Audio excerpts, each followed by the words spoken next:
Bem-vindos, bem-vindas a mais um bate-papo da Evino. Se você não sabe, a gente já fez um bate-papo aqui no nosso YouTube sobre a profissão do sommelier ou da sommelier. Foi um bate-papo muito bacana, rendeu muito assunto que não deu para falar na 1 hora de conversa.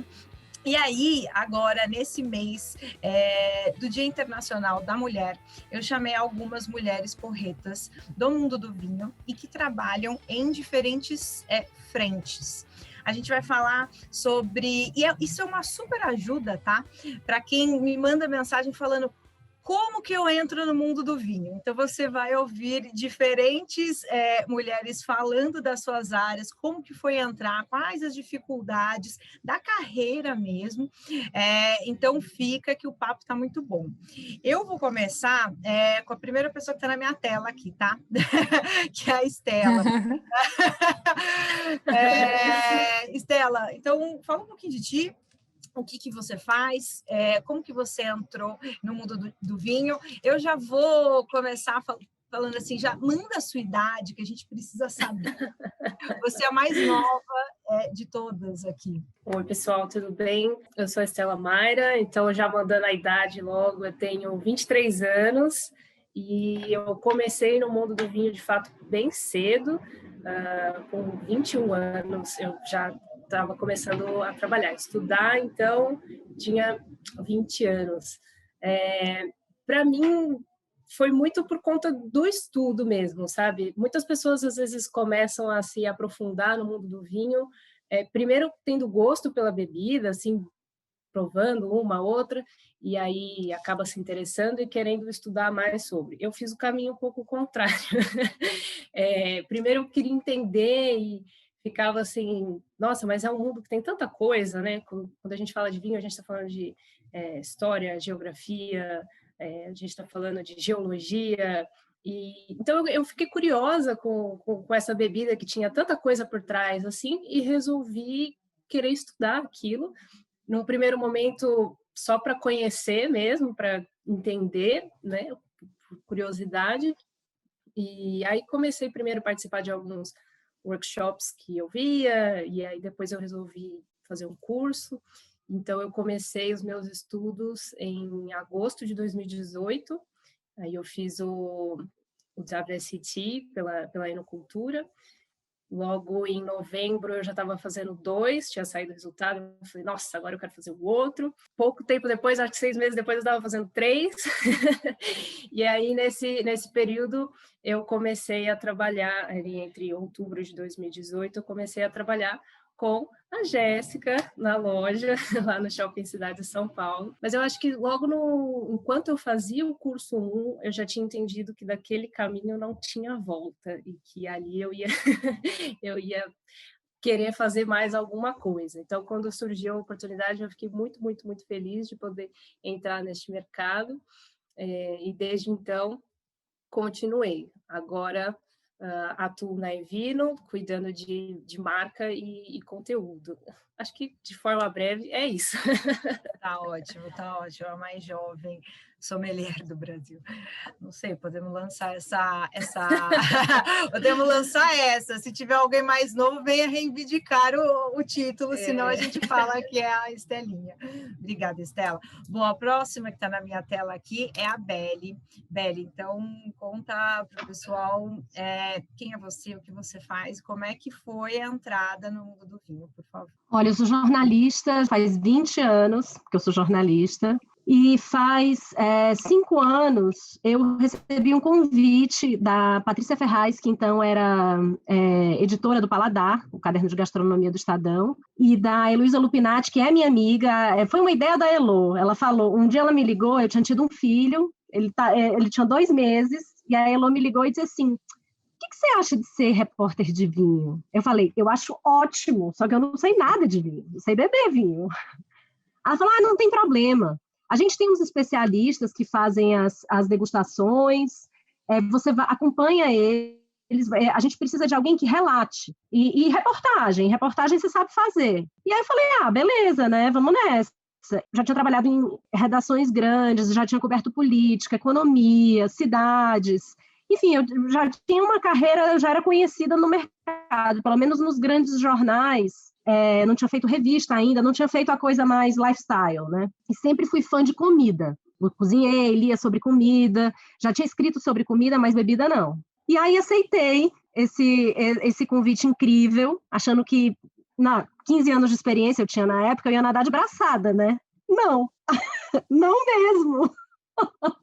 A primeira matéria que eu fiz, que foi um perfil de um produtor, ficou ótima. Porque eu estava contando a história de uma pessoa.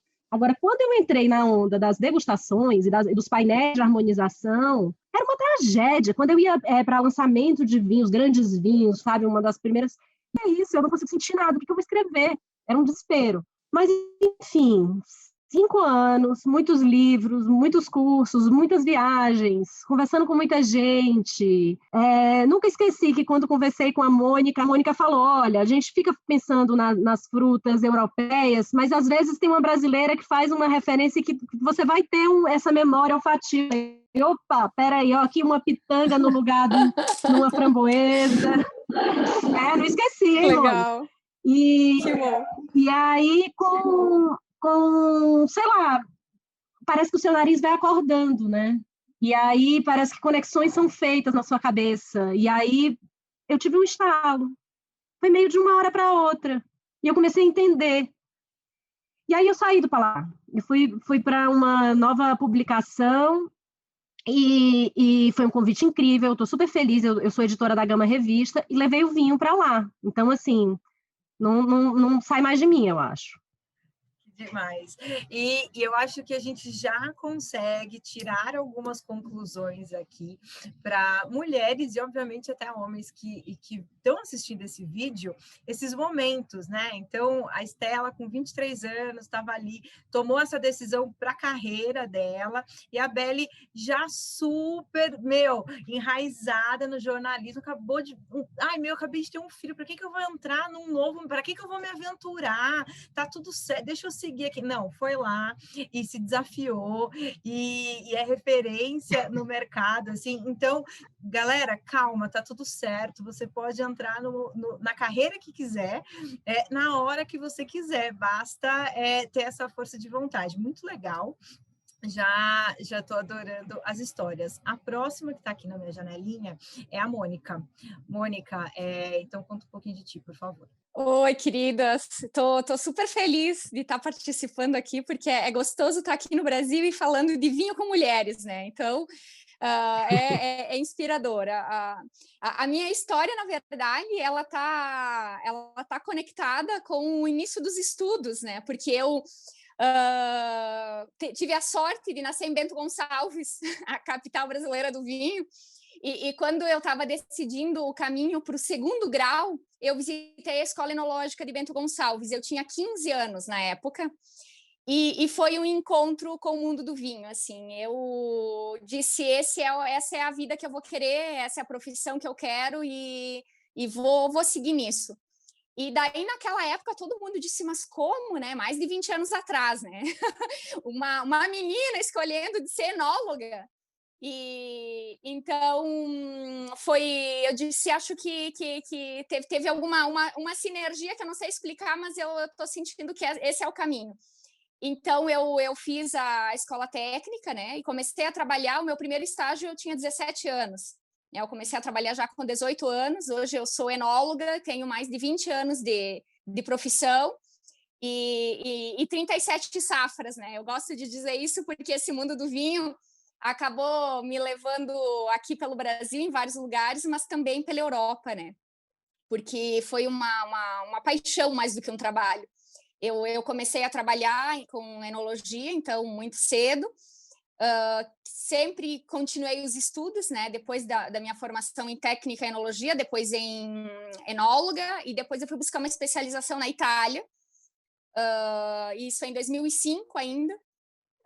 E essa especialização, na verdade, me abriu a possibilidade de prestar consultorias na Itália, que era uma coisa inédita para mim mesma, assim, quer dizer, com toda a expectativa que eu estava naquela época de poder compartilhar, interagir com o mundo do vinho, aprender sobre uma outra mentalidade, sobre uma outra realidade de produção, né?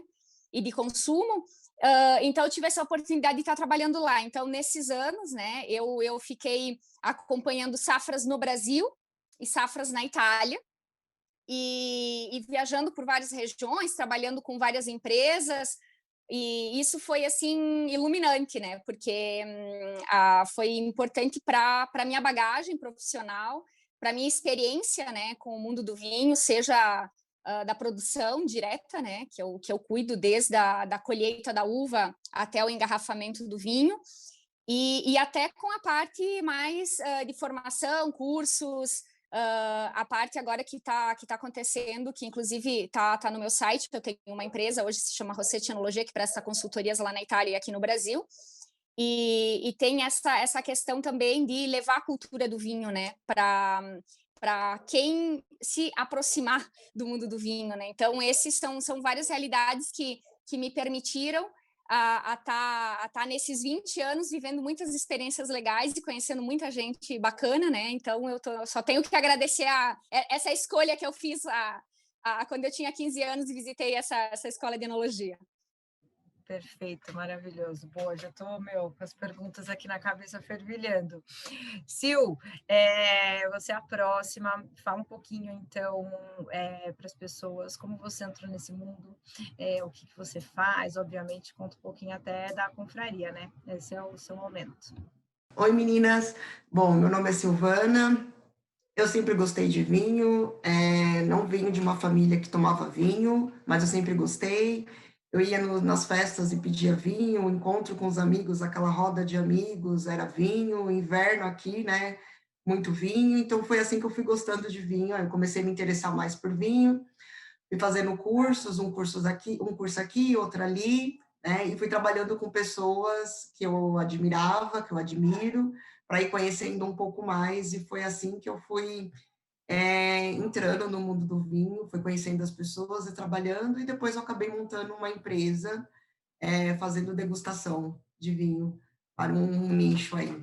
Mas, resumidamente... Nossa, Silvana, como muito resumidamente, né? Vamos decupar. É uma empresa de degustação. Não, é um baita projeto. Mas é demais, Sil.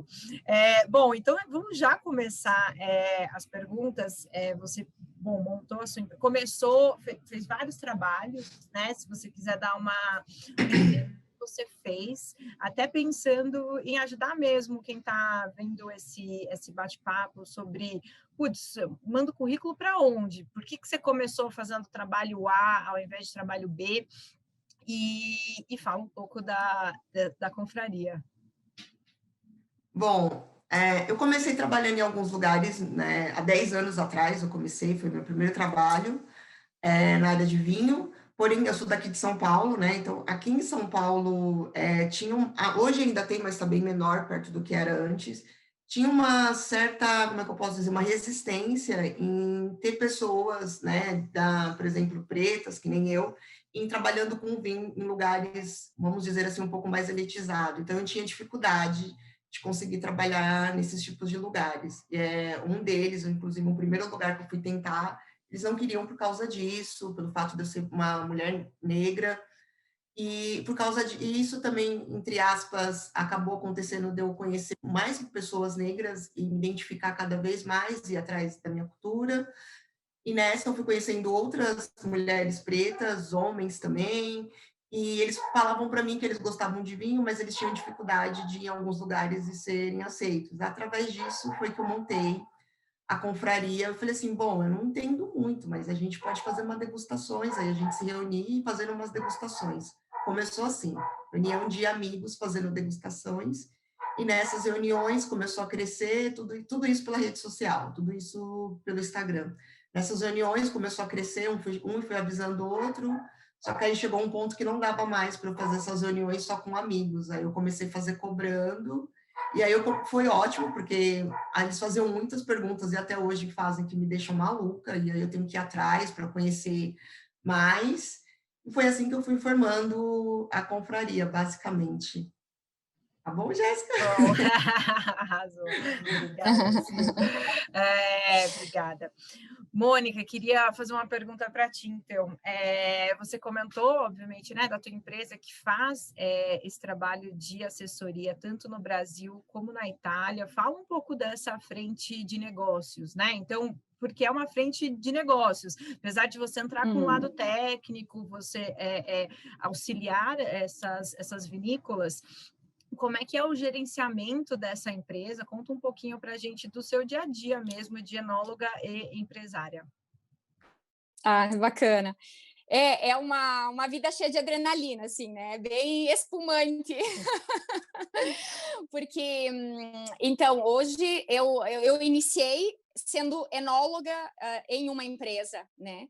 E daí, quando eu tive essa oportunidade de estudar no exterior e colaborar, né, com empresas no exterior também, eu percebi que o modelo de negócios para poder viabilizar essas duplas experiências seria organizar uma equipe, né, organizar pessoas que, na verdade, nem estão completamente dentro da empresa, né, mas são colaboradores, que a gente tem a mesma filosofia, tem o mesmo modo de trabalhar e cria uma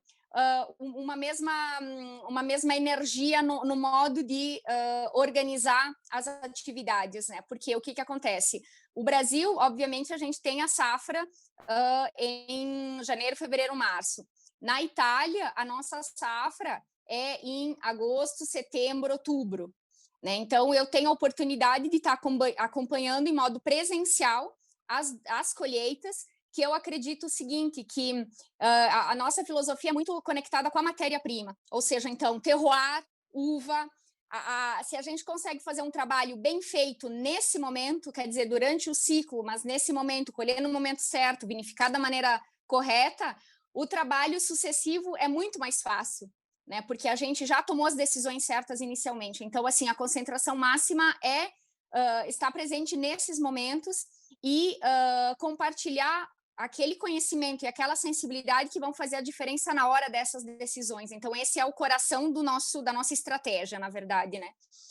E daí, depois, para colaborar também nesse modo de pensar e nesse modo de trabalhar, eu iniciei um trabalho que se chama Animavites, que é um projeto de mapeamento dos vinhedos, dos solos, justamente para estar trabalhando em um modo técnico, de conhecer exatamente qual é a vocação daquele vinhedo onde a gente vai estar trabalhando. Então, isso dá informações importantíssimas na hora de tomar essas decisões. Nós estamos acostumados a pensar do vinho quando ele já está na vinícola, não é o correto. A gente precisa entender exatamente qual é a vocação do lugar onde está nascendo esse vinho, ou seja, no vinhedo. Então, quando eu fui para a Itália, eu comecei esse trabalho e foi em colaboração com outro escritório de tecnologia, e esse tipo de mapeamento não existia ainda. Né? Então, foi algo assim inovativo que me permitiu esse inserimento em várias empresas. Então, esse foi o primeiro grande projeto da minha empresa, né? Conectando essa parte de território de mapeamento de conhecimento. E depois a parte de trabalhar com qualidade os vinhos biológicos e biodinâmicos, que foi o grande outro produto, a grande outra filosofia, um modo de trabalhar que me diferenciou lá na Itália, na verdade, e isso me permitiu a entrada em empresas conceituadas, em empresas com uma boa reputação e com quem a gente conseguiu desenvolver um trabalho de alta qualidade, né? Então, esse foi, assim, encontrar o foco, eu diria. Essa é a vida de colocar a mão, quer dizer, eu sou uma enóloga que gosta de estar na vinícola, trabalhando com o pessoal, nos vinhedos, quer dizer, a gente tá vivendo, tem que estar sujando a mão, colocando o que a gente, assim, cada safra é diferente, né? Então, a gente tem que estar vivendo cada safra em primeira pessoa, né? Então, esse é a vida da enóloga. E a vida da empresária é encontrar o foco daquilo que realmente pode traduzir a tua maneira de pensar e sentir o vinho em algo concreto que as pessoas conseguem entender esse diferencial que tu está querendo transmitir. Legal. Eu acho que um dos mais difíceis não é esse foco, porque a gente fica olhando tanta coisa acontecendo ao nosso redor, você fala, bom, não sei se eu estou falando de mim, se eu estou querendo dar um exemplo, né? Mas fala assim, quero fazer isso, quero fazer aquilo, quero aplicar tal técnica, quero fazer... E esse diferencial, esses diferenciais, na verdade, que você falou, é o que vão fazer com que as pessoas olhem o teu trabalho de forma... única, né? Então, preciso contratar a Mônica porque ela tem esse diferencial, esse conceito criado, desenvolvido, e é um caminho muito seu, né? Não tem como... você pode até passar uma receitinha de bolo para quem quiser fazer algo semelhante, mas não vai sair a mesma coisa, né? Porque Verdade. O teu aprendizado é outro, assim. Então, esse foco, eu acho que ele vem também com um pouco mais de maturidade, né? Ele vem com o tempo. Não dá para pedir para, talvez, um profissional muito jovem ter esse entendimento, essa maturidade do processo todo. Assim, não sei se você concorda, mas eu ouvindo você falar, é muito claro esse processo, assim, muito, muito legal. Beli, legal, agora é bem te fazer isso. uma pergunta. Eu recebo muito, eu já falei que eu vou abrir uma consultoria de carreira, tá? Então, eu recebo muita mensagem de gente falando que quer entrar na área de conteúdo, que quer escrever, que quer ser jornalista, e eu, às vezes, nem acho que eu sou a pessoa mais certa para guiar essas pessoas. Então, fala um pouco das dores, das alegrias, do dia a dia, como que surgem as matérias, porque a galera acha que, olha, não, eu sei escrever um texto aqui, e eu vou falar sério, tá? Às vezes eu escrevo algumas coisas, a Estela aí tá de prova, lá Nevino, a galera corrige meu texto, eu falo, cara, eu escrevo mal com caramba, não é porque eu entendo que eu sei trabalhar com conteúdo, né? Entender de vinho e trabalhar com conteúdo são coisas muito diferentes, ser jornalista é outra ainda. Fala um pouquinho pra gente, por favor. Antes de começar a responder, eu só queria dizer que você é muito modesta. Mas, olha, eu fui primeiro jornalista e depois eu fui virando especialista. E eu tenho até um pouco de vergonha de usar o termo especialista hoje, porque como vinho é litragem, eu tenho 5 anos de litragem, eu acho que ainda é baixo. Mas eu tive acesso, né? O paladar me deu muito acesso a muito vinho importante.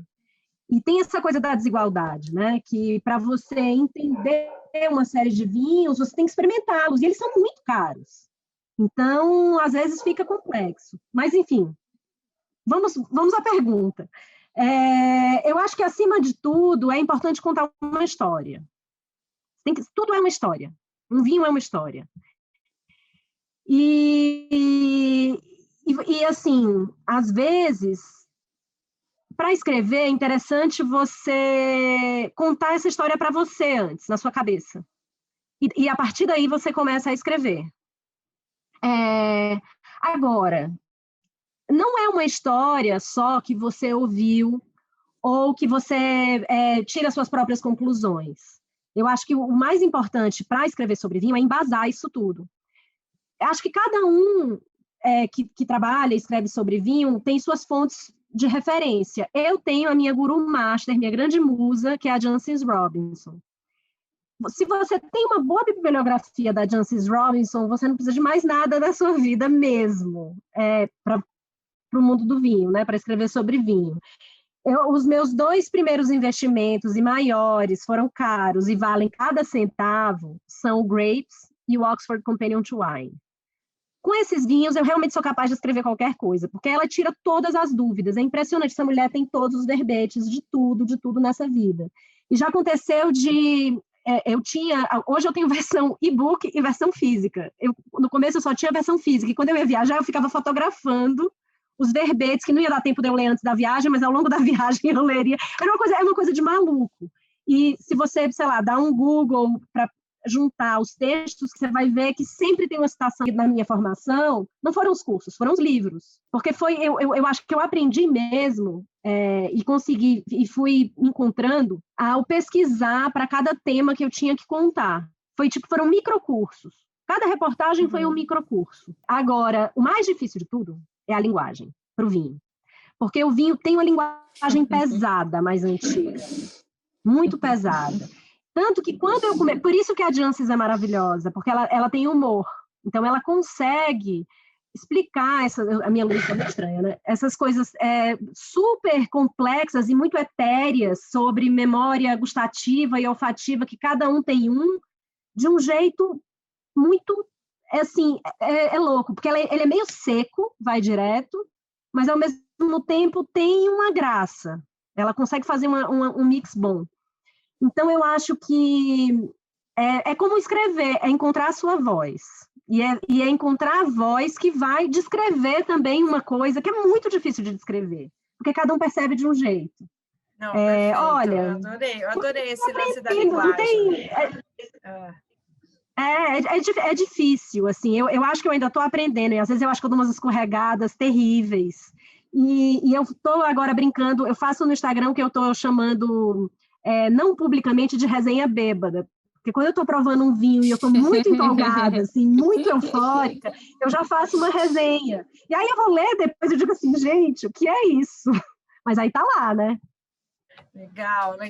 Putz, eu acho que essa é uma dica... Eu não sei se eu respondi. Não, respondeu. Eu acho que é uma dica muito, muito, muito valiosa. E é sobre a sua linguagem. E aí... eu já elevando assim na enésima potência, é sobre autoconhecimento tudo, né? Eu falo que degustação é sobre autoconhecimento. É você olhar um vinho e falar, putz, grila, odeio tanino elevado, mas é a tua experiência, você avalia se o vinho está bem feito ou não, se você não gosta do tanino elevado, aí é você. Então, é tudo sobre autoconhecimento. Esse processo, a Sil ter criado a confraria, então, é tudo sobre observação, né? E a gente vive esses momentos, né, que é tão fugaz, hoje é uma discussão, amanhã é outra discussão, e casa, né, e filho, cachorro, e não sei o quê, e a gente esquece dessa observação do processo, assim, é muito, muito bacana. Estelinha, a próxima pergunta para ti. E eu quero saber de ti, sinceramente, assim, qual que é a alegria e qual que é o medo desse início de carreira, né? Então, porque a gente começa... Eu entrei no mercado de vinhos, eu tinha 28 anos, então eu já tinha alguma experiência de trabalho, obviamente. Então, seja... é isso, comecei a trabalhar com vinho, assim, então... Qual que é o medo e qual que é a alegria? Conta pra gente. É o momento de abrir. Abrir o coração, né? É interessante essa pergunta também, porque, assim, quando eu comecei esses estudos sobre vinho, né, e logo muito rápido também a trabalhar com vinho na loja e tudo mais, eu estava terminando a faculdade. Então, eu estava terminando o curso de Relações Internacionais, estava terminando o TCC, não sei o quê. E aí, pouco tempo antes, eu estava trabalhando com finanças, ou seja, já estava destoando um pouco do curso, digamos assim, né, que Relações Internacionais, eu já estava em finanças, e aí comecei a estudar sobre vinho, e eu tinha decidido sair do lugar que eu estava trabalhando, e aí muito logo comecei a trabalhar com vinho, então ficou meio, num primeiro momento, eu fiquei assim, o que eu estou fazendo, né? Apesar de gostar muito, eu ficava assim... Eu estou terminando a faculdade agora e eu vou mudar e eu vou trabalhar com outra coisa e tudo que eu estudei agora, o que eu vou fazer, né? Então, nesse sentido, me deu um pouco, assim, de medo, né? Digamos, de insegurança. Acho que todo mundo passa um pouco por isso, principalmente se sair de um curso e perceber que vai fazer outra coisa, né? Aí você fala assim, cara, ferrou agora, ferrou. Mas, ao mesmo tempo, uma experiência que eu tive na faculdade também me deixava com um gostinho de, assim, eu acho que tem caminho para mim aqui, Por quê? Quando eu falei que comecei a entrar nesse mundo do vinho por conta de estudos, não foi só esses cursos que eu fiz, mas durante um semestre a gente tinha uma matéria que chamava de diplomacia corporativa, e nessa matéria a gente precisava escolher algum produto que tivesse aqui no Brasil e pensar em internacionalização, como trabalhar esse produto fora. Não precisava ser necessariamente uma coisa que é especificamente brasileira, né? Então, mas um produto que a gente tivesse aqui no Brasil. E é aí que primeiro me apareceu o vinho, né? E falaram assim, foi uma sugestão que o professor tinha me dado, inclusive. Ele falou assim, ninguém nesse semestre está trabalhando com vinho e a gente tem uma baita produção aqui no Sul, é bem interessante. Então, se você quiser dar uma olhadinha sobre, pensa lá e aí você vê. Eu falei, tá bom. Então, fazendo esse trabalho, pesquisando e tudo mais, eu vi que tinha muita possibilidade. Então, apesar do medo de eu estar saindo totalmente fora da minha área, eu tinha aquela coisa assim, eu acho que dá para casar, né? Eu acho que dá para juntar, dá para conciliar, porque é isso, você está falando de vinho, mas você está falando de negócios, você está falando de Brasil, e você está falando de conversar o vinho brasileiro com o mercado de fora, você está falando de conversar o vinho de fora com o mercado aqui dentro. Então, eu fui com um medinho e uma esperança, assim, eu acho que lá na frente eu caso os dois, lá na frente eu vou encontrar o caminho dos dois, assim, foi meio nesse sentido. Boa, legal. Agora eu queria fazer uma pergunta e, por favor, qualquer uma de vocês que quiser começar respondendo, fiquem super à vontade. Na verdade, são duas perguntas, né? Como é que vocês enxergam nos próximos anos o papel da mulher no vinho? E se vocês acham que a mulher se relaciona com o vinho de uma forma diferente do homem? E aí fica à vontade para quem quiser responder. Respondo a segunda. Eu acho que a mulher se relaciona em modo diferente, até porque a gente tem um modo de agir diferente dos homens, normalmente, a 360 graus, né? Em várias coisas que faz parte do ser humano, isso, né? Então, de qualquer maneira, isso se reflete também no nosso modo, em maneiras globais, né? Eu estou falando em geral, de uma maneira diferente. E acho que foi justamente isso que ajudou muito e está conectado com o papel da mulher. Por quê? Porque a produção do vinho no mundo está mudando, né? O modo como a gente produz, consome o vinho está mudando, como a gente comunica o vinho está mudando, como a gente vive está mudando, né? Então, eu acho que a própria sociedade está vivendo esse novo encontro, né? Se descobrindo, se readaptando, se elevando, e nesse cenário, a mulher está fazendo esse percurso em várias áreas, e, consequentemente, ela vai fazer no mundo do vinho também, né? E eu acho assim que às vezes a gente diz, mas porque é feminismo, é masculino, mas porque a mulher ela degusta melhor, ou ela faz isso porque é isso. Não é questão, eu enxergo esse cenário de uma maneira muito mais ampla. Quer dizer, o fato de poder já ter uma interação maior, né? Hoje a gente vai para o mercado e vê que as mulheres têm poder aquisitivo porque elas estão trabalhando, então elas podem decidir que vinhos elas gostam, o que elas querem aprender mais, elas querem viajar. Quer dizer, já isso muda todo o cenário, quer dizer, não é só uma decisão do pai de família hoje, né? Quer dizer, essa evolução da nossa sociedade permite que a mulher tenha uma entrada muito maior, né? Então, ela vai ter isso no mercado consumidor, e a mulher hoje ela está inserida, como já teve no passado, mas ela tem um espaço muito maior na produção também, né? Então, quer dizer, ela não está só do lado do marido trabalhando, ou na empresa de família, ou trabalhando nos vinhedos, escolhendo a uva. Ela está fazendo isso, mas ela está fazendo muito mais. Ela está decidindo ter negócios nesse mundo, ela está decidindo escolher isso como profissão, compartilhar.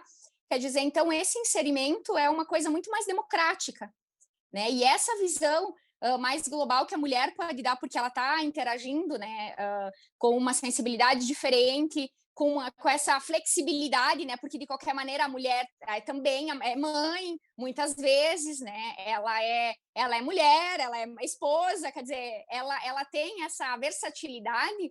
E isso, de qualquer maneira, faz com que ela tenha uma visão diferente no mundo do trabalho também, né? Porque ela não é unilateral, ela é total, assim. Então, a mulher, ela enxerga tudo de uma maneira muito aberta, mas porque ela está vivendo essa experiência de vida. Eu acho que isso, assim, é fundamental para a evolução do setor e para a consolidação, né, de um modo mais livre de viver, né? Mais democrático de viver e mais aberto.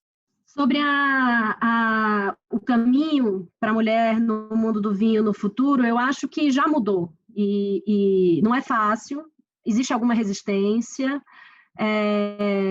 Mas eu vejo de quando eu comecei, em 2015, eu ia nos eventos, um jantar com um produtor, eram 10 especialistas, jornalistas, para provar e comentar e fazer perguntas. 2 mulheres, 8 homens. Esse mix já é diferente hoje. A gente não está se encontrando presencialmente, mas no Zoom eu vejo que o equilíbrio já é outro. É só você parar para pensar no tanto de sommelier bem treinada, informada. E eu penso nas minhas fontes. Eu acho que eu tenho mais fonte mulher do que fonte homem hoje em dia. E eu acho que o mundo do vinho também percebeu que essa é uma maneira de rejuvenescer. O grande problema do mundo do vinho, durante, acho que sempre, é o seu rejuvenescimento para que dure, né? Aquela ideia do senhor que conhece todos os vinhos e tal, e que tem o poder aquisitivo também, para isso que a Mônica falou, poder aquisitivo para comprar, porque não é barato, os grandes vinhos são caros. Isso começa a mudar também, porque a mulher ganhou mais espaço economicamente também.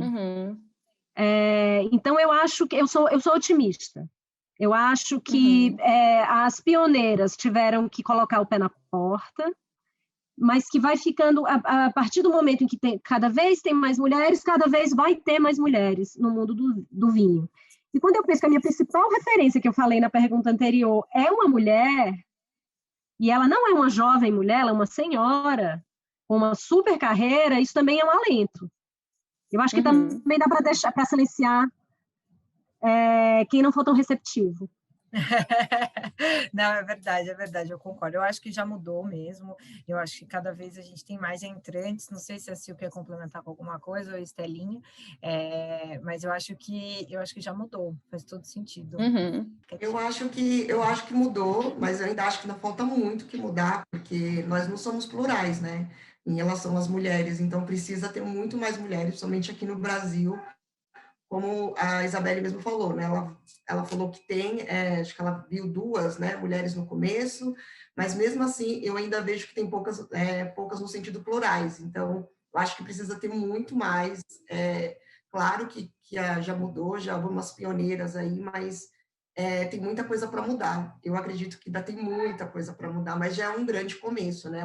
É um grande passo. Verdade, Sil, verdade. Meu sonho, a Sil já tinha até comentado, não sei se ela lembra, era um curso de formação de sommeliers apenas para mulheres trans. Não sei, eu não ia aceitar se não mulheres trans não entrou no meu curso. Ia dar, assim, eu acho que quando a gente fala de pluralidade, a gente está falando disso, né, também. Sim. Da pluralidade, cara, não só a gente falando de raça, né, de gênero e tudo mais. Eu acho que é uma discussão perfeita, assim, obrigada por ter levantado esse ponto também. Estelinha, quer complementar com alguma coisa? Eu acho que é isso, tá, pessoal? As meninas deixaram bem completo mesmo, né? A gente vê uma evolução desde o consumidor, você vê muitas mulheres consumindo, indo atrás. Eu acho que no meu nicho, digamos assim, eu tenho mais amigas, mulheres que querem ir atrás, que querem consumir do que os homens. E no mercado a gente ainda, apesar de já ter evoluído, tem muito que avançar ainda, tem muito que caminhar, né? Essa questão de, às vezes, olharem para você e acontece de tirar sua credibilidade só porque você é mulher. Eu senti um pouco a questão da idade também em alguns momentos, tipo assim, quem é você para estar falando comigo, né, sobre vinho, tipo, novinha aí, não, acho que não sabe. Então a gente enfrenta isso também, né? Eu acho que quando a gente... Desculpa, pode falar, Mônica. Não, Jéssica, só queria dar um apoio moral para a Estela, porque eu vivi isso na minha pele, e inclusive para todos os jovens, né, homens, mulheres, que querem começar, vai ter isso, porque é normal que quando a gente está começando uma experiência, a gente está criando um caminho, né? Então, a sociedade, na verdade, até que tu não te confirme, vai colocar um ponto de interrogação para qualquer coisa, né? Porque tem essa questão, assim, do ser humano, às vezes, que desconfia mais do que confia. Mas a gente não tem que perder a esperança, a determinação e a vontade daquilo que a gente quer, porque vai ser automático, que conforme a gente vai aprendendo, crescendo, criando experiências, a gente vai confirmando esses conhecimentos que a gente tem, né? E é uma coisa, assim, que nunca acaba de aprender. Mas, às vezes, tem essa falta de incentivo para os jovens e o mundo do vinho, porque ele vem de uma... E eu falo para vocês, assim, morando em um país como a Itália, que é muito conservador, né? Quer dizer, então, tem algumas coisas tradicionais, né, que a pessoa está acostumada a ver. E daí, quando vê outras coisas, tipo os jovens, as mulheres ou outras experiências, né, de trabalho, acaba dizendo, poxa, mas como? Porque é diferente daquilo que ele estava acostumado a ver ou ouvir, mas isso não pode nunca ser uma barreira, porque se a pessoa realmente está acreditando, né, ela vai ter momentos legais, momentos menos legais, vai ter coisas que ela não vai conhecer, é normal, vai ter coisas que ela vai daí ter um estímulo para ir atrás, e essa eu acho que é uma das grandes coisas que aconteceu do aumento da qualidade, porque daí as pessoas vão ter que, tipo, provar. Não, eu vou fazer isso, porque eu sei disso, eu vou estudar, eu vou me informar, eu vou ser bom naquilo que eu faço. E daí, automaticamente, tu vai fazer isso como processo e vai se tornar um bom profissional, porque não tá fácil, e quando não é fácil, tu vai com mais garra ainda, né? Então, coragem para frente, porque isso só vai elevar o contexto como um todo, né? Quebrar paradigma. Boa, legal. É muito importante a gente falar disso mesmo e também tomar cuidado com o viés disso tudo, né? Que é o que a gente chama da síndrome da impostora, que a gente precisa estar sempre lá na frente, fazendo alguma coisa, pensando. Ontem eu estava vendo uma aula de antropologia do consumo, do Michel Conforado, falando que hoje a gente faz após, amanhã você faz após, aí depois você faz após. Aí tinha gente no relato lá do que o irmão estava no 4º pós-doutorado, porque... E aí a gente precisa dessas que para mim são autoafirmações para eu poder me colocar lá no mundo, né? Eu lembro de uma moça que veio falar comigo, Jéssica, eu quero entrar no mundo do vinho. Advogada, fez WSET3, cara, assim, uma pessoa que...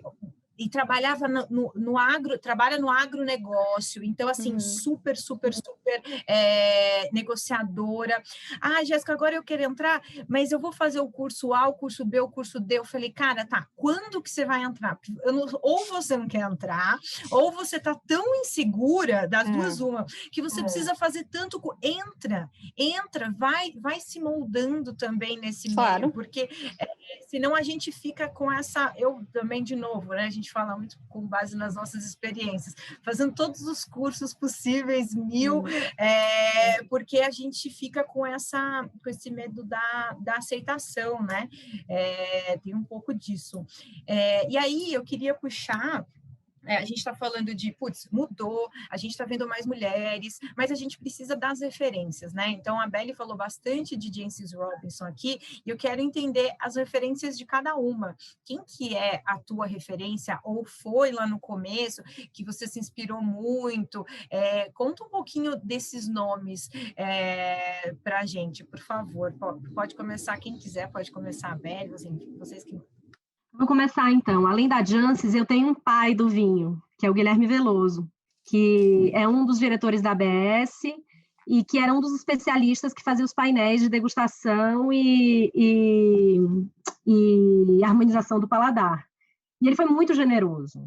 E o começo que eu falei, né, isso que a gente estava falando agora, da síndrome da impostora e tudo mais... Eu não fiz 500 cursos para entrar, eu entrei e aí fiz os 500 cursos enquanto eu já escrevia. Então, vocês podem imaginar que eu publiquei algumas bobagens. Eu achei que eu ia aprender mais rápido, não foi tão rápido quanto eu achei. E eu ficava assim, meu Deus, mas eu tenho 15 anos de jornalista. Como jornalista, eu já fui carrapato da prefeita de São Paulo, sabe? Eu publicava diariamente na Folha, que é um jornal enorme. O que está acontecendo? Por que isso não entra na minha cabeça? E a crítica foi muito pesada, dos colegas, das outras pessoas que escreviam sobre vinho. Tinha muito deboche.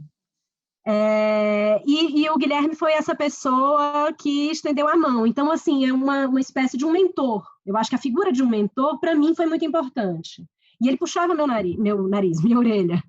Quando, tipo, isso aqui não tá legal, isso aqui não é assim, isso aqui é assado, lê isso aqui. Me deu livros. Eu falei muito da Janssens, mas o Hugh Johnson é outro inglês que tem um humor absurdo e que eu gosto bastante. Os guias dele, que são pequenininhos, eles são um pouco enigmáticos na parte das referências das vinícolas e tal, mas no começo ele traz guias muito diretos e que são bons também para abrir a cabeça. Então, assim, tem uma figura real, física, próxima, que eu pude me amparar, que foi ouvido para as minhas queixas de relacionamento entre os colegas, e que também era uma pessoa que dizia isso está certo, isso está errado, leia isso, não faça isso, foi muito importante. Quem mais? Eu não sei se eu ia falar, mas é que vai ficar parecendo, não sei, vocês veem aí depois, mas é porque eu tive uma pessoa assim também, e está aqui, que é a Jéssica, né? E, bom, todo mundo sabe a carreira da Jéssica aí, um dos 50 nomes no mundo do vinho, mas para mim foi super importante ter tido essa oportunidade num momento onde pouquíssimo conhecimento sobre, né? Como a gente começa a perceber o quão pouco a gente sabia, conforme a gente vai sabendo um pouco mais, e ainda consegue ver que sabe muito pouco perto de tudo que tem para saber, né? Mas ter dado a oportunidade no momento e acreditado, e tipo, e não, faz aí, meu, não, mas eu não tenho certeza, faz aí, pô, né? E então, para mim, uma das referências, e George Luke também, que foi um das pessoas que eu comecei a ler alguns livros e achei muito bacana e foi inspirando cada vez mais. Obrigada, Estela. Depois te pago aquele almoço lá. Por isso que eu falei, né? Assim, é verdade, mas aqui a pessoa está aqui e fica parecendo...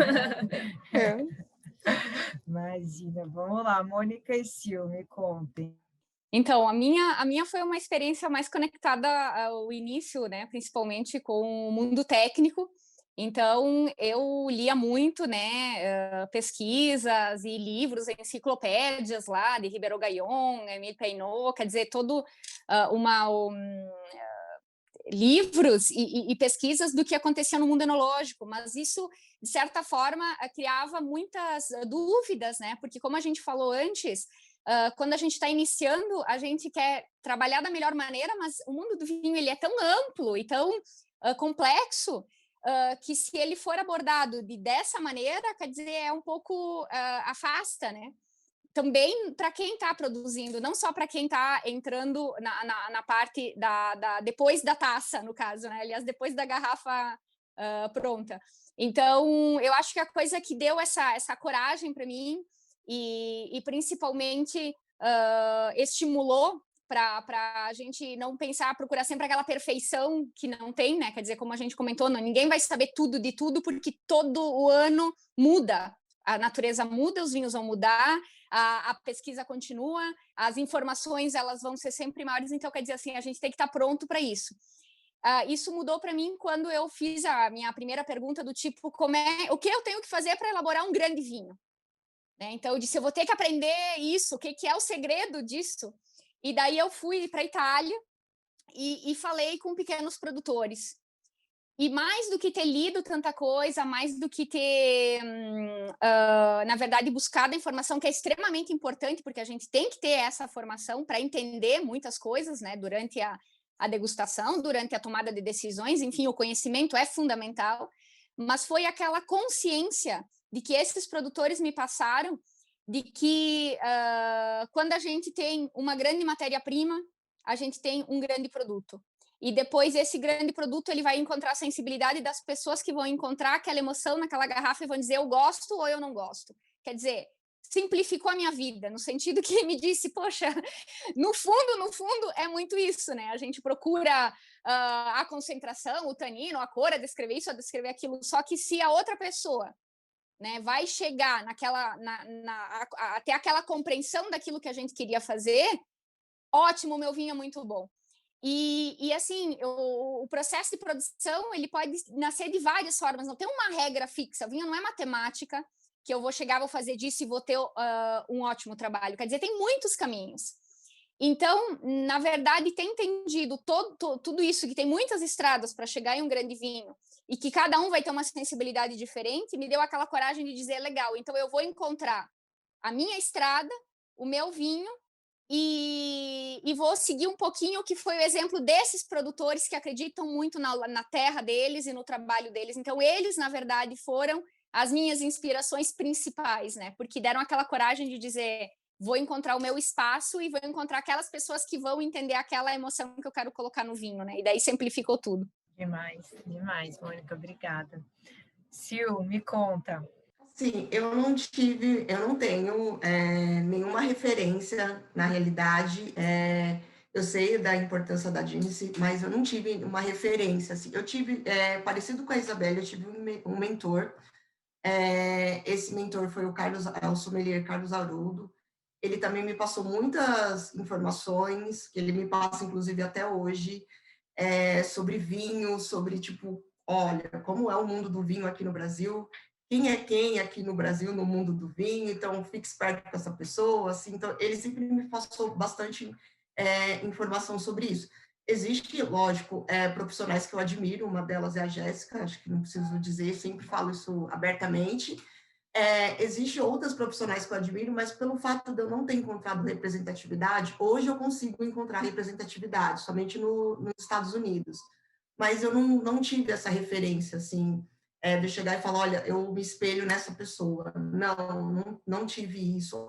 Agora eu tenho essa referência, que são as mulheres que gostam do vinho, as mulheres pretas que gostam de vinho. Por exemplo, eu sempre falo, né, as pessoas falam, você foi a pioneira, né, a montar uma confraria voltado para as mulheres pretas. Falo, não, existe várias mulheres pretas que já se reuniam nos seus grupinhos de amigas, compravam vinho, só que elas não tinham noção daquele vinho que elas estavam comprando, e se juntavam para beber entre elas. Então, elas que são a minha inspiração, são elas que eu me inspiro cada vez mais, e cada dia, assim.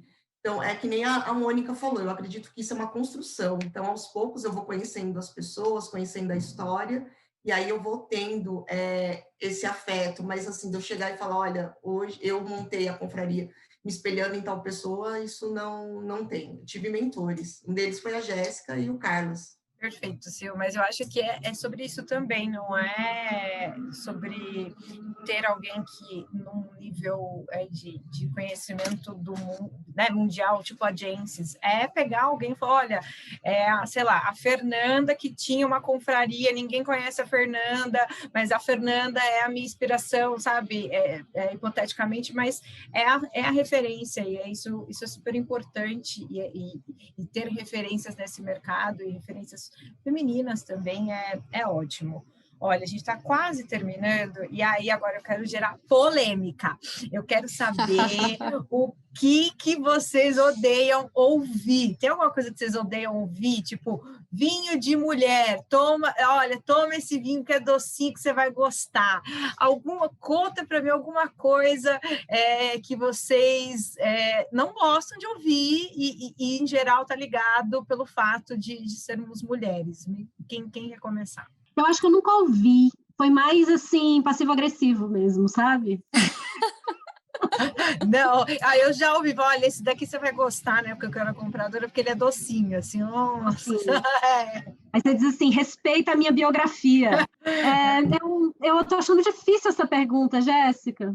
Não sei, vou pensar, vou fechar meu microfone e refletir. Meninas, me contem. Nada? Olha que... Eu acho que é um pouco essa associação que você faz, e talvez em parte seja por conta da mentalidade do mercado, que está começando a mudar agora também, está começando a mudar, mas de que vinho tinto é vinho bom, vinho branco é vinho levinho, vinho de mulher, tem essas coisas também. Então, aí quando você vai procurar um vinho e você começa, o que você tem branco? Porque você gosta, sei lá qual que é o motivo, cada um decide o que quer, mas já associar, assim, que... né? Branco, logo você está procurando branco porque é mais leve, porque a mulher sei lá, tem todo um raciocínio por trás, você fica assim, mas gente, como pode isso?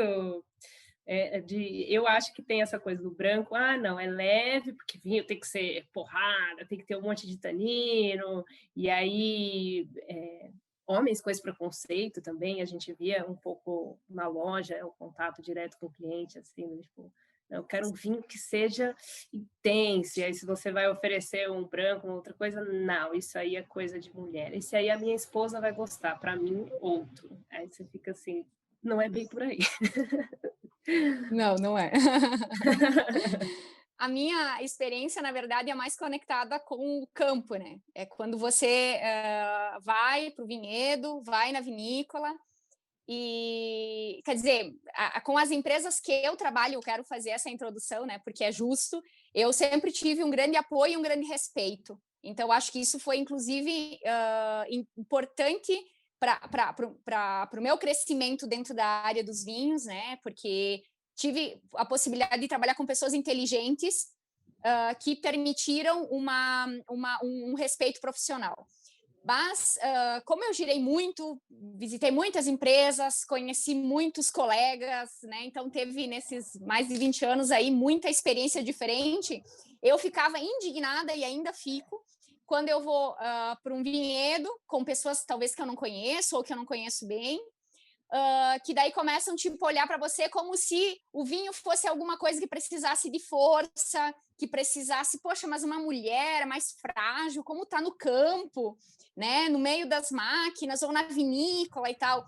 E depois, quando vê que você tá conversando, tá conhecendo, tá sabendo o seu caminho, né, ou tá sabendo o fato seu, né, como a gente diz na Itália, daí começa a fazer brincadeira, comentário, né, de mulher, aquela coisa, então fazer piada ou fazer elogios desagradáveis. Então isso é uma coisa que eu não gosto, né, porque daí eu percebo que às vezes aquela falta de sensibilidade da pessoa perceber que pensou que está atrasado no seu pensamento e daí quer tentar diminuir a sua presença, né, a sua profissionalidade, a sua competência com algum tipo de brincadeira de mulher, né? Então eu acho que isso é uma coisa que tem que acabar, né? Tem que acabar com todo mundo, não só com as mulheres. Eu acho que tem que ter muito mais respeito, porque algumas brincadeiras, alguns comentários não tem que existir, né? Então eu bato muito ainda nisso, mesmo que hoje, como eu comentava, graças a Deus, eu sempre trabalhei com pessoas muito inteligentes, mas acontece, é aquele modo que ainda acontece das pessoas que ainda não estão preparadas para ver que o mundo mudou e que tem que ter um pouco mais de abertura mental, né? Então eu bato ainda nisso, eu rebato esse tipo de coisa para dizer, abre a tua cabeça. Tá certo, tá certa. Se você ia falar alguma Uma coisa que eu vejo muito no mercado, né? No mercado do mundo do vinho, vamos fazer homenagem para as mulheres, vinho rosé. Parece que virou praxe isso, né? Homenagem para as mulheres vai ter vinho rosé, como se a gente só tomasse vinho rosé, né? Então, teve uma época que era praxe, né? Dia Internacional da Mulher, vinho rosé, algum evento voltado para as mulheres, vinho rosé. E a gente não toma só vinho rosé, né? Boa, Sil, verdade. Mais alguma coisa? Eu só queria retomar, porque assim, eu quero deixar claro que não é que eu não tenha sofrido nada e eu não acho que não existe, não é isso, eu acho que existe muito. Mas no meu caso especificamente, eram olhares, era outra coisa, era tipo assim, por que essa louca que não sabe de nada tá aí escrevendo no Estadão? Isso não faz sentido, entendeu? Era mais nessa linha. E a coisa do vinho feminino, que a gente falou aqui antes, é uma coisa que eu sempre ouvi e falei, gente, não existe nada mais idiota do que isso. Mas é o tipo de coisa que eu acho que vai morrer. À medida que nós estamos aqui ocupando esses espaços, e outras chegarão, e eu acredito que elas chegarão, e é um tipo do assunto que acho que todos os jornais do mundo já devem ter escrito um texto sobre como é imbecil usar o termo vinho feminino para descrever um vinho. Então, eu acho que é algo que as pessoas já estão falando, e é isso, é o meu lado otimista, que quer crer que isso acabará. E eu quero crer também que o vinho rosé abaixa a ditadura do vinho rosé, entendeu? Chega! Cara, eu sou super otimista também, eu acho que só tende a melhorar. E, olha, já passou uma hora para vocês verem como é super rápido, então eu queria aquelas palavras finais, mensagem, telefone de contato, se promovam, falem o que desejarem nos últimos minutos, fiquem à vontade, quem quiser começar. Eu vou aqui então. Bom, a gente, falando do meu lugar como jovem, eu acho que uma mensagem para o pessoal que é um pouco mais jovem, que também tem curiosidade, que às vezes tem receio, enfim, a gente sabe que tem um monte de coisa. Só vai, né, sem medo, experimenta sozinho, vai descobrindo. Eu acho, às vezes, engraçado ver com o grupo de amigos, o nicho, assim, virem perguntar, né? Então, assim, você vê que muita gente tem essa curiosidade, não só pessoas mais novas, mas é que eu sinto que, às vezes, o pessoal mais novo tem um pouco ainda mais de receio de tentar, de ir atrás. Então, assim, tem espaço para todo mundo, não tem idade para tomar vinho, não tem gênero, não tem nada, é uma bebida incrível que está aí para todo mundo conhecer. E para quem pensa em mudar de carreira também, seja jovem, seja novo, eu acho que tem que ir mesmo, como a gente comentou antes, porque a gente vai se descobrindo no caminho, e às vezes você entra pensando que vai fazer uma coisa, acaba fazendo outra, e gosta mais, e vê que aquela não tinha nada a ver contigo, faz parte do processo, mas eu acho que é isso, só entrem, a gente precisa de cada vez mais pessoas nesse mundo. E olha só, uma correção, tem idade, tá, Estela? Não vamos estimular as pessoas a tomarem vinho. Tem a partir dos 18, é qualquer idade. A partir dos 18, qualquer idade. E é qualquer idade mesmo, porque eu entrei no mundo do vinho com mais de 35 e eu ainda era jovem para o mundo do vinho. Então, essa é a maravilha do mundo do vinho, precisar se rejuvenescer, porque você é jovem durante muito tempo. E eu acho que, para quem quer produzir conteúdo, ao mesmo tempo que o mercado é muito fechado e restrito nos jornais e revistas, né, são cada vez menos títulos, existem muitas outras possibilidades, porque você pode fazer sua própria rede, você pode usar um Instagram, ou sei lá que rede social você quiser. Assim, dá para ser muito independente também, eu acho, no mundo do vinho. Então, aquilo que você falou, Jéssica, de olhar para si, eu sou totalmente advogada dessa ideia também. Eu acho que é olhar para si, para entender qual é a sua ideia sobre o vinho, encontrar a sua maneira de falar sobre o vinho, sobre as histórias do vinho, sobre um vinho específico, sobre as suas impressões, e usar isso no melhor meio, seja vídeo, seja texto, seja o que for. Boa, Beli, obrigada. Eu gostaria de aconselhar, assim, faça vinho, beba vinho responsavelmente, no sentido que o mundo do vinho ele é maravilhoso. Quem se aproxima com entusiasmo e respeito a essa bebida, na verdade, ganha muito, porque por trás de cada garrafa de vinho tem muita história, tem a vida de pessoas, tem a cultura de um território. Quer dizer, então é um produto muito rico de tantas coisas, né? E quem trabalha, né? Quem produz vinho, quem se aproxima, principalmente no meu caso, desse mundo que é a produção, né? Ganha muitas experiências super interessantes, né? O próprio trabalho acaba sendo um hobby, né? Uma coisa maravilhosa isso. E a degustação do vinho também, ela que leva para eu costumo dizer, um autoconhecimento, porque daí você vai lá prestando atenção em coisas que às vezes parecem óbvias, né? Você não está olhando e, na verdade, o vinho te convida um pouquinho a prestar atenção nas coisas, de quantas coisas lindas podem ter dentro de uma taça. E esse exercício, na verdade, ele faz bem para a gente, né? Então, eu acho que a gente precisa descomplicar um pouco, né? Tirar aquelas inseguranças, aqueles mitos, aquelas coisas que freiam a gente e se permitir, né, a ter esse tipo de experiência, porque é uma experiência super construtiva e normalmente a gente encontra um monte de gente legal nesse mundo, então é bem interessante como experiência de vinho e de vida. Eu vou vender o meu peixe, né? Eu acho que vinho é para todos, mas uma coisa que eu sempre falo é que as pretas também bebem vinho. Então, continue bebendo vinho. Eu acho que isso é muito importante da gente mostrar que somos plurais na hora de beber vinho. Então, o vinho é para todos, né? Ainda não é para todas as idades, quer dizer, não é para todas as idades, mas vinho é para todos. Então, eu vou sempre dizer isso. As pretas também bebem vinho. Massa, Sil. E olha, acho que pegando um gancho do que a Mônica falou, é isso. Escrevam sobre vinho, promovam vinho, vendam vinho, falem sobre vinho, ensinem sobre o vinho. E se precisar de exemplos do mercado do vinho, tem aqui 4 exemplos, comigo 5, para conversar, para perguntar, para ir atrás.